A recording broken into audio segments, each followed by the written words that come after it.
আসসালামু আলাইকুম। প্রেম পিপাসা অনলাইন ভিডিও পক্ষ জানাচ্ছি আজকে ভিডিওতে।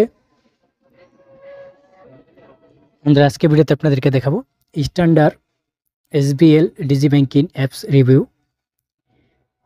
কী সার্ভিস আছে এবং সুবিধাসমূহ কীভাবে ব্যবহার করবেন এ টু জেড। তার জন্য ভিডিওটা শুরু করি। ভিডিওটা শুরু করার আগে একটা রিকোয়েস্ট, যারা আমার এই চ্যানেলে নতুন চ্যানেলটি সাবস্ক্রাইব করবেন এবং পাশের যারা সাবস্ক্রাইব করেছেন তাদেরকে অসংখ্য ধন্যবাদ।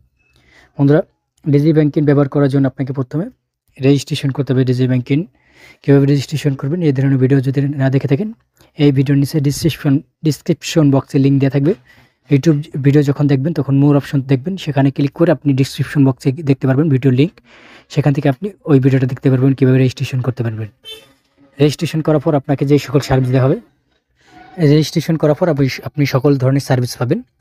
রেজিস্ট্রেশন করার পর আপনাকে ইউজার আইডি এবং পাসওয়ার্ড দেওয়া হবে অন টাইমভাবে। সেই ইউজার আইডি পাসওয়ার্ড চেঞ্জ করে তারপর আপনি আপনার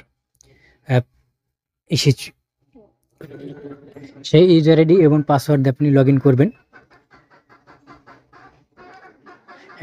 ইউজার আইডি পাসওয়ার্ড দিয়ে আপনি লগ ইন করার পর আপনাকে পরবর্তী পেজে নিয়ে যাবে, যেখানে আপনার সুবিধাগুলো বা ফিচারগুলো পাওয়া যাবে। দেখুন, এখানে সুবিধাগুলো এবং ফিচারগুলো চলে এসেছে। এখানে আপনি ব্যাংকিং অপশনে আপনার ব্যাংকের ইনফরমেশনগুলো দেখতে পারবেন। আপনার কারেন্ট অ্যাকাউন্ট বা ডিপিএস বা লোন বা সেভিংস অ্যাকাউন্ট থাকুক, সেখানে ক্লিক করলে আপনি আপনার ইনফরমেশন অ্যাকাউন্ট নম্বর পাবেন। অ্যাকাউন্ট নম্বরে ক্লিক করলে আপনার অ্যাকাউন্টের যে ব্যালেন্স সেটা দেখাবে এবং ডিটেলসগুলো দেখাবে, আপনার ঠিকানা। পরবর্তী ব্যাগে চলে যাবেন। ব্যাগে যাওয়ার পর আপনি এখানে নিচের দিকে ফান্ড ট্রান্সফার অপশন দেখতে পারবেন। ফান্ড ট্রান্সফার আপনি ক্লিক করলে স্ট্যান্ডার্ড ব্যাংক টু স্ট্যান্ডার্ড ব্যাংকের টাকা ট্রান্সফার করতে পারবেন। স্ট্যান্ডার্ড ব্যাংকের আদার্স কোনো অ্যাকাউন্টে টাকা ট্রান্সফার করতে পারবেন, বা আপনার স্ট্যান্ডার্ড ব্যাংকের নিজের অ্যাকাউন্ট থাকলে সেই অ্যাকাউন্টে টাকা ট্রান্সফার করতে পারবেন। একই অ্যাপসে একই ব্রাঞ্চের আন্ডারে দুইটা অ্যাকাউন্ট থাকলে। তারপরে আদার্স ব্যাংক ট্রান্সফারে আপনি ক্লিক করলে আপনি এনপিএসবি এবং বিএফটি এনআরটিজির মাধ্যমে আদার্স ব্যাংকে টাকা ট্রান্সফার করতে পারবেন। সেজন্য আপনাকে বেনিফিশিয়ারি অ্যাড করতে হবে। কীভাবে আদার্স ব্যাংকে ফান্ড ট্রান্সফার করতে পারবেন সেই ভিডিও দেখতে এই ভিডিওর নিচে ডিসক্রিপশন বক্সে লিঙ্ক দেওয়া থাকবে, সেখানে আপনি ক্লিক করেই দেখতে পারবেন ভিডিওটা। তারপরে এখানে পেমেন্ট অপশনে আপনি বিল পে করতে পারবেন, মোবাইল রিচার্জ করতে পারবেন। বিল পে আপনি ইলেকট্রিক বিল পেমেন্ট এবং স্ট্যান্ডার্ড ব্যাংকের ক্রেডিট কার্ড বিল পেমেন্ট করতে পারবেন। মোবাইল রিচার্জ করতে পারবেন আপনি সকল অপারেটরে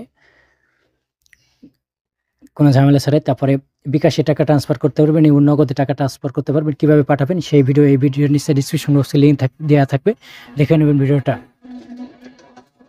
পরবর্তীতে আমরা সিটিং অপশন যাব। সিটিং অপশনে গেলে দেখতে পাচ্ছেন লগ আউট এবং পিন চেঞ্জ, বাইওমেট্রিক মানে ফিঙ্গারপ্রিন্ট দিয়ে লগ ইন সিস্টেম এবং সাইন ইন অ্যাকাউন্ট। যেখানে যদি আপনি অ্যাকাউন্ট খোলার পর পরবর্তীতে আবার একই ব্রাঞ্চে অ্যাকাউন্ট খোলেন, তখন সাইন ইন অ্যাকাউন্টে ক্লিক করে সব কিছু ঠিক করে নিতে হবে এবং পাসওয়ার্ড চেঞ্জ করার অপশন আছে। অফলাইন অপশনে ক্লিক করলে আপনি এখান থেকে প্রোডাক্টস দেখতে পারবেন, স্ট্যান্ডার্ড সার্ভিসগুলো দেখতে পারবেন, বেনিফিট দেখতে পারবেন, ইউএমআই পার্টনার দেখতে পারবেন, লোকেশন দেখতে পারবেন, তাদের ব্রাঞ্চের এটিএম বুথের মেসেজ মাধ্যমে ক্লিক করে আপনি এখানেতে স্ট্যান্ডার্ড ব্যাংকের নোটিফিকেশন দেখতে পারবেন। তারপরে কন্ট্যাক্টস ইউএসএ ক্লিক করে আপনি তাদের হেল্প ডেস্ক ফিডব্যাক দিতে পারবেন। এখান থেকে হটলাইন কল দিতে পারবেন, ক্যালকুলেট করতে পারবেন ডিপিএস এবং ডিপিএস ক্যালকুলেটরের মাধ্যমে। এবং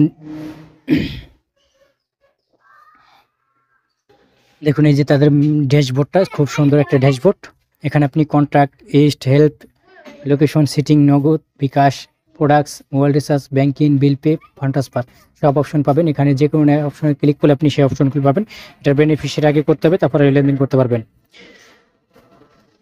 পেমেন্ট অপশনে যাই আপনি বিল পে অপশনে ক্লিক করে আপনি ইউটিলিটি বিল পেমেন্ট অপশনে ক্লিক করবেন। তারপর সোর্স অ্যাকাউন্ট সিলেক্ট করে দেবেন,